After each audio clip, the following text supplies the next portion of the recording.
Hello and welcome, students. I hope you're ready for an exciting hands-on lab session looking at the activity of enzymes. We're about to head into our lab to explore a fascinating experiment that directly ties into the concepts we've been covering. But first, over to Sam, our lab technician, to outline what safety equipment we need. Hi everyone, I'm Sam. Before we get started, make sure to put on your lab coat, safety goggles and gloves. Remember, safety is our top priority in any lab environment. Thanks, Sam. While we're getting ready, let's quickly recap what we've learned so far. So far, we've delved into the fascinating realm of enzymes, these protein molecules that speed up chemical reactions in the body. We've specifically focused on how enzymes work, their specificity for substrates, and how crucial factors like pH and temperature affect their activity. We've touched on the enzyme amylase, which is vital for breaking down starch, and we discussed how pH levels can influence the efficiency and speed of this process. Today, we're going to apply what we've learned by conducting a practical experiment. We'll be using a continuous sampling technique to observe how different pH values affect the time it takes to completely digest a starch solution. By testing for starch every 30 seconds using iodine reagent, we'll gain a deeper, hands-on understanding of how pH levels impact enzymatic activity. This practical experiment not only reinforces our previous discussions about enzyme activity but also offers you a tangible way to grasp the importance of optimal conditions for enzymes like amylase. So, let's get started, put our knowledge to the test, and explore the dynamics of starch digestion together. Before outlining the practical, let's take a moment to consider its importance. First, it's important for giving us real-world understanding. Understanding how enzymes like amylase function within different pH environments provides insightful parallels to what happens in our own bodies. Amylase plays a key role in digestion by breaking down starches into simpler sugars.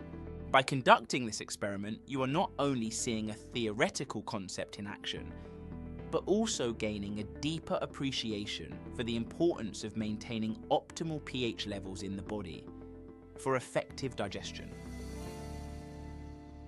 Second, the practical is important for scientific skill development. Using a continuous sampling technique to test for starch presence every 30 seconds sharpens your precision in data collection and enhances your analytical skills. This approach generates detailed data on how enzyme activity varies over time, similar to methodologies used by scientists in their research. And finally, this practical develops critical thinking and problem-solving skills. It encourages you to engage in critical thinking by analyzing how varying pH levels impact enzyme activity. You'll develop hypotheses, conduct experiments, and draw evidence-based conclusions. These are key components of scientific inquiry and problem solving. Facing and resolving any discrepancies or unexpected results during the experiment are also essential practical techniques. Onto the practical. Let's start by gathering our materials. Sam, what do we need? So, for this practical, we need iodine solution, which we will be using to test for the presence of starch, a spotting tile, a water bath for keeping a constant temperature, amylase solution, which provides our enzymes, a pH buffer solution so we can adjust the pH of the solution in different trials, test tubes, syringes for measuring solutions, a timer and a pipette. For this practical, it's essential to maintain a precise setup to ensure reliable results. So let's go step by step. First, we will place a drop of iodine solution into every well on a spotting tile. This iodine drop will act as our indicator for the presence of starch. Next, we need to control the temperature. To do this, preheat a water bath to a steady 35 degrees. This step ensures that the temperature remains constant throughout our experiment, eliminating temperature as a variable affecting our results. Now we need to create the amylase buffer solution. Using a syringe, carefully add 1 centimeter cubed of amylase solution and 1 centimeter cubed of a pH buffer solution into a test tube. This mixture forms the amylase buffer solution.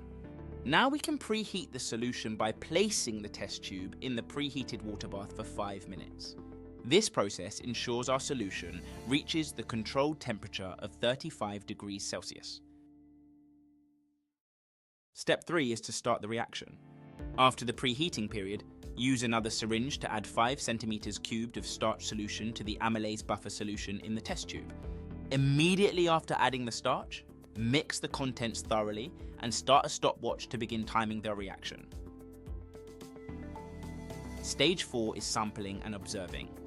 Every 30 seconds, use a dropping pipette to take a small sample from the test tube and add it to one of the wells on the spotting tile containing iodine.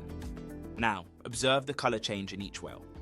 A blue-black color indicates that starch is still present in the sample. An orange-brown color indicates that the starch has been completely broken down. Starch is no longer present, and the reaction is complete. Now for the final stage. The reaction is considered complete when a sample no longer turns blue-black, but stays orange-brown. To investigate how pH affects the rate of reaction, repeat the entire process using different pH buffer solutions. Each different pH buffer solution can maintain the solution at a different pH. This allows you to document the time taken for the reaction to complete at each pH level. Let's now analyze this experiment. The central biological reaction in our practical is the breakdown of starch into maltose by the enzyme amylase. Starch is a large polysaccharide that, under the action of amylase, degrades into maltose, a simpler sugar. This process is crucial for digestion as it converts starch into a form that can be easily absorbed by our bodies. Let's recap the key steps and their importance. First, the iodine setup. Each well filled with iodine solution serves as an indicator for the presence of starch. The iodine solution will turn blue-black if starch is present, and remain orange-brown if starch has been broken down. Second, temperature control. By preheating a water bath to 35 degrees Celsius, we maintain a constant temperature, which is important because enzyme activity is temperature dependent. This ensures that temperature doesn't interfere with our results. Third, creating the amylase buffer solution. Mixing amylase with a pH buffer ensures that the solution is kept at a constant known pH, and any changes in the rate of reaction are due to pH variations, not other factors. Fourth, starting and timing the reaction. Immediately starting the stopwatch as the starch is added to the amylase solution allows for precise timing of the enzyme activity, as the reaction begins immediately after the starch is mixed with the enzyme. This ensures we can accurately measure how long the reaction takes at different pH values. Fifth, sampling and observing. Sampling every 30 seconds allows us to continuously monitor the reaction. The visual change from blue-black to orange-brown indicates when the reaction is complete, allowing us to pinpoint a precise reaction time. And finally, varying pH levels. By repeating the experiment with different pH buffers, we can observe how pH affects the activity of amylase. Comparing reaction times at different pH levels helps us understand the optimal pH for enzyme activity. Now let's look at how to monitor and analyze the results.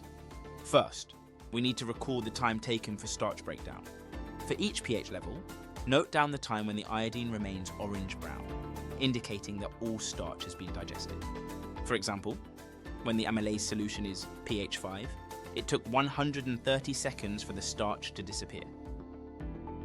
Now we can calculate the rate of reaction. An important point to remember is that the amount of time taken for the starch to disappear is not the rate of reaction. Instead, we must find the inverse of the time taken to calculate the rate of reaction. So we can use the formula, rate equals 1 over time. This gives you the rate per unit time. For example, if it took 120 seconds for starch to break down at pH 7, the rate would be rate equals 1 divided by 120, which equals 0.0083. Now we can use this formula to calculate the rate of reaction for each pH level based on our observation about how much time it takes for the starch to disappear.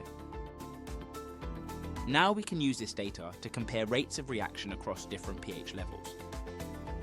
We can look for trends, such as an optimal pH where the reaction occurs the fastest. The fastest reaction occurs when the value for rate of reaction is the greatest. For example, our results show that pH 7 has the greatest rate of reaction. We can also construct a graphical representation of our data. Let's plot a graph with pH levels on the x-axis and rate of reaction on the y-axis. This visual representation helps in identifying the pH level at which amylase is most active. We can use this to discuss how pH affects enzyme activity. Typically, enzymes have an optimal pH at which they function most efficiently. For amylase, this is usually around pH 7. This aligns with our results. We should also consider anomalies. If some pH levels show unusually slow or fast reactions, consider possible experimental errors or other factors that may have influenced the results, such as inaccuracies in pH buffer preparation or temperature fluctuations. By carefully analysing this experiment, we can better understand how pH affects enzyme activity and what conditions optimise the functioning of amylase, a crucial enzyme in our digestive process. That's the end of our lesson today. Let's recap. In this practical experiment, we sought to determine the effect of different pH values on the time taken to completely digest a starch solution by using a continuous sampling technique. We learned about the role of enzymes, specifically amylase, in the digestive system. We also discussed the impact of environmental factors, such as pH, on enzyme activity and efficiency. Our key takeaways for future practicals are to ensure accurate control of variables, such as temperature, to obtain consistent and reliable results, and to understand the value of continuous sampling in tracking the progress of enzymatic reactions. We now have a better understanding of the importance of optimal conditions, like pH, for maximum enzyme activity. Watch the rest of the GCSE biology course at Sophos Education.